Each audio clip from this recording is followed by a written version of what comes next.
Explanation of the map with colored in route. My A route and my C route are reverse routes from each other. Route A is from home to work, drawn in black pen, and Route C is from work to home, drawn in black pen. I did the same thing for Route B and D. Route B is from home to work, drawn in red pen, and Route D is from work to home, drawn in red pen. Also, I have used a 0.4 mile mark as a ruler to indicate the distance of my map. I placed a ruler on the map around and calculated the distance that way. I was mostly eyeballing to estimate a shorter distance.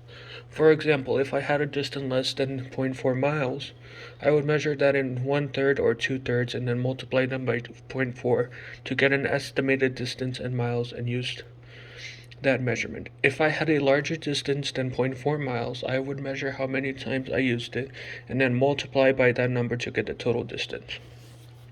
Also, I am not sure if I did this correctly or not, but I multiplied all my answers by 60 minutes, as I figured that I need to state time in minutes, not in hours, as it was initially calculated. So I multiplied all my answers when I calculated time by 60 minutes.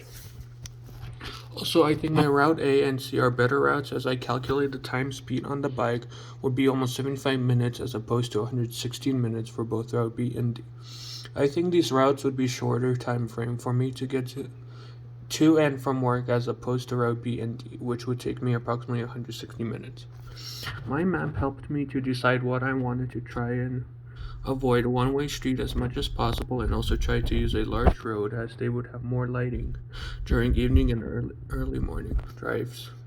I also figured it would be best to use large roads because if you get lost, for example, you can try and drive a little differently, and there are bicycle lanes to use on those routes. The features most important to me were to pick routes that are visible and large enough to be able to calculate the proper distance. I think picking straight roads would give me a best calculation estimation, as they would not be curvy and difficult to estimate the distance of the road. Here is my drawn map.